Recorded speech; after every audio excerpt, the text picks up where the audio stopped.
So this is the process for cementing a tie base. In this case, we're going to be using the new A-Link, and this is for a ZimV Certain implant. So just to give you the layout of what we need to accomplish this task, we have the tie base, the lab screw, the delivery screw here, our milled PMMA single central right here, the lab analog for a Certain 4.1, little Teflon tape, the MIST driver kit, and with the newest addition to this kit, it's going to be the Torx driver in here, which we'll use to tighten that down. Just some cotton rolls for cement cleanup. And then really the most important part is the chemistry we're going to do. So we're going to use Monobond Plus as an agent, as our coupler to link the metal tie base to the resin cement, and then also bonding agent. So this just improves wetting.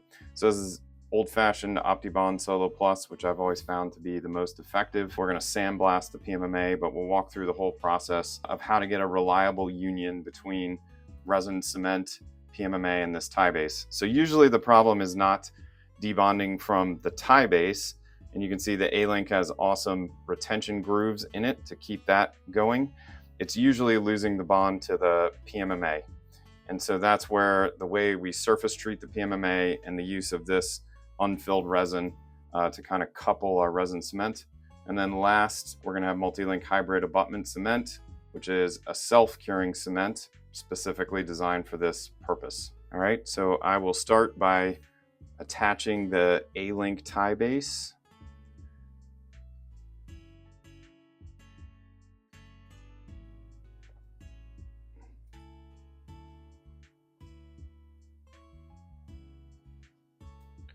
And then I'm going to just put my Teflon tape in place. And this particular design, I know because I designed it, it's going to be a 5.5 millimeter height. So we're using the adjustability of the A-Link, and I'm going to cut the upper section off. So it comes as a 7 millimeter, and we're going to take that upper 1.5 millimeters off. So I'm just using an endo spoon to kind of push this Teflon down into place. This will keep resin cement out from interfering with our screw.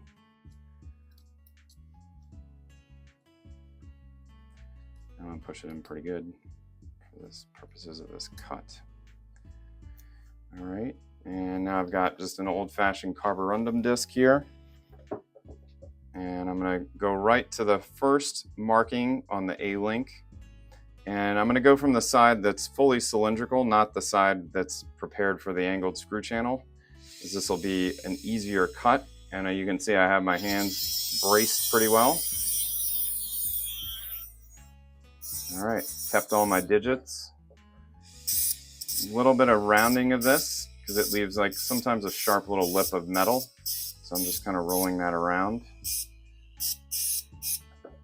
All right, so there we've got that cut. Prepared, ready to go. And now I'm going to line this up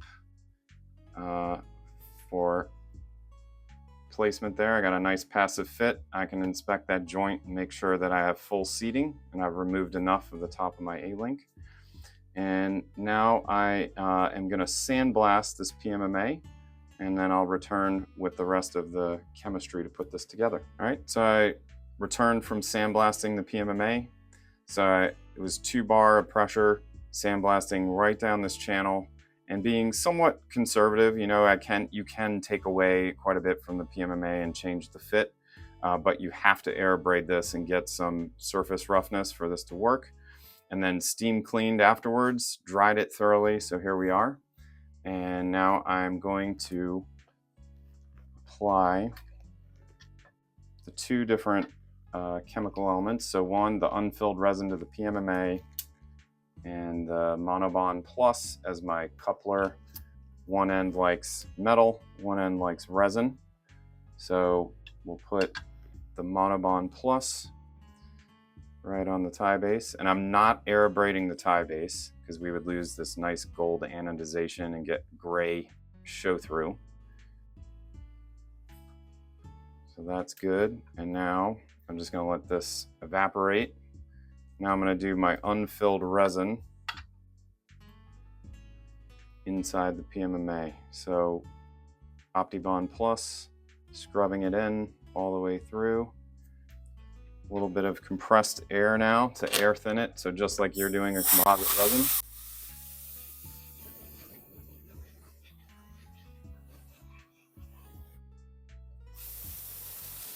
Get all that resin out and light cure. So because this is a light cured bonding agent, you have to light cure this in advance. I know you're thinking like, is there going to be an appreciable film thickness and would this fit back down on the tie base? So that's why I did such thorough compressed air to make sure I had air thinned it and there was no pooling inside. So that's set to go. And now I'm going to apply the hybrid abutment cement, and I'm going to apply it to the tie base. And then just to help me, there's this mark right here on the tie base. There's a corresponding mark in the milled PMMA. But once we cover this all up with cement, it's kind of hard to identify where that mark is. So I'm going to put a little dot of cement on the analog so that I can see it after this coating is on. So this is maybe less critical for an A-link, but very critical for an L-link where the whole thing just looks the same.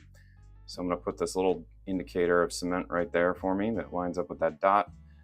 And then I'm going to coat the surfaces of the A-link all the way around. And of course, when you apply it this way, all the excess is going to come out this end toward the analog where we can easily clean it.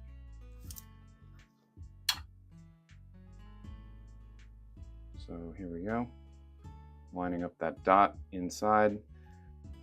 And now I've got that nice squish. So by the book, Ivoclar says do not touch this and let it cure, but I've found that that usually ends up being pretty hard to clean up.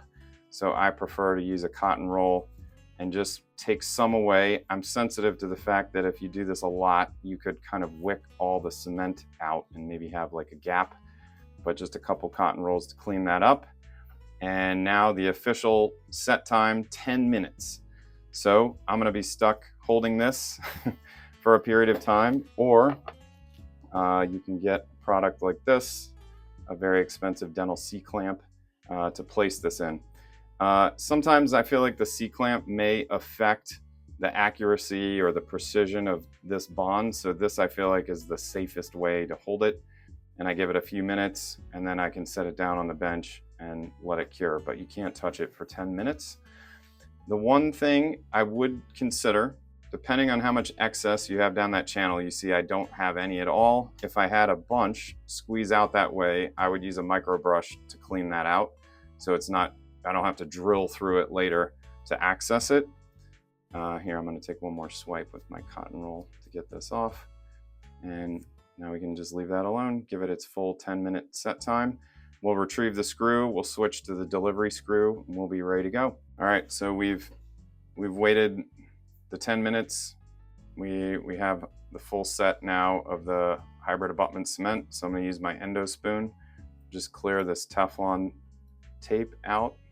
And this is where, if there was some cement in here, it's not the end of the world. You can clear it out with a burr, but this should just come right out. I'll retrieve that Teflon tape. I got a nice clear screw hole there. And now I'm gonna take my mist angle driver for A-link. So you can see that torque style connection there. And we'll take out the lab screw, make our trade. Nice passive fit there coming out. And I'll put this on the lab analog. So this particular implant did not require an angled screw channel. It was just happened to have the placement to make it perfect, but you can appreciate like the flexibility I have right there. Even in the existing screw hole with this A-link of angulation. And so this would be where we could take advantage of a more unfavorable implant and bend this back and have this awesome angled driver up to 25 degrees to reliably torque the screw at the end of the day. So that is the new A-link and driver combination.